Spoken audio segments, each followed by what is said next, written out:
नमस्कार फ्रेंड्स।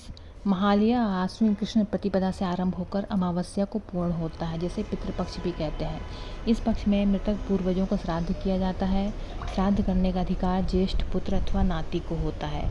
इस पक्ष में ना छोर कर्म करवाते हैं, ना ही शरीर में तेल लगाते हैं। श्राद्ध में ब्राह्मणों को भोजन कराकर दक्षिणा दी जाती है। श्राद्ध से तात्पर्य है सम्मान प्रकट करना, चाहे वो मृत हो या जीवित। पितृपक्ष में पितरों की मरण तिथि को ही उनका श्राद्ध किया जाता है। गया में श्राद्ध करने का बड़ा महत्व माना गया है। पितृपक्ष में देवताओं को जल देने के पश्चात मृतकों का नामोच्चारण करके उन्हें भी जल देना चाहिए। इसमें एक कथा है कि जोगे और भोगे दो भाई थे। दोनों अलग अलग रहते थे। जोगे धनी था और भोगे निर्धन गरीब। दोनों भाइयों में बहुत प्रेम था।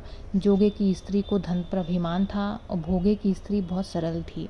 पितृपक्ष आया तो जोगा श्राद्ध करने को टालने लगा, पर उसकी स्त्री ने कहा कि मैं भोगा की पत्नी को बुला लूँगी, दोनों मिलकर सारा काम कर लेंगे, परेशानी की बात नहीं है।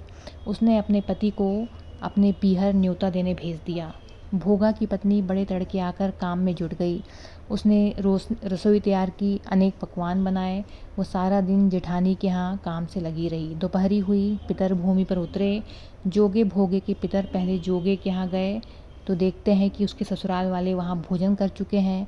तो निराश होकर पितर भोगे के यहाँ गए तो वहाँ क्या था, मात्र पितरों के नाम पर अंगियारी दे दी गई थी। पितरों ने उसकी राख चाटी और भूखे ही नदी के तट पर पहुँचे। थोड़ी देर में सारे पितर इकट्ठे हो गए, अपने अपने यहाँ के श्राद्धों की बड़ाई करने लगे। जोगे भोगे के पितरों ने आप बीती सुनाई। उन्हें भोगे पर दया आई। वे नाच नाच कर गाने लगे, भोगवा के धन हो जाए। सांझ होने को हुई। भोगे के बच्चों को कुछ भी खाने को नहीं था, ना उनको कुछ मिला। वे माँ को ढूंढते ढूंढते जोगे के घर पहुँचे और कुछ खाने को मांगने लगे, पर उन्हें वहाँ भी कुछ खाने को नहीं मिल सका। तब उसकी माँ ने कहा, जाओ, आंगन में हौदी औंधी रखी है, उसे जाकर खोलो, जो कुछ वहाँ मिले तो बांट कर खा लेना।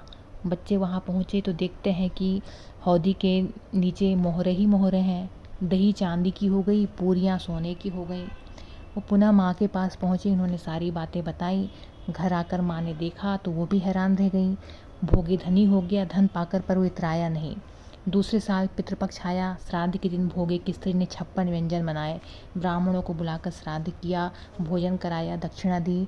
जेठ जेठानी को सोने चांदी के बर्तनों में भोजन कराया। पितर लोग बड़े प्रसन्न और तृप्त हुए।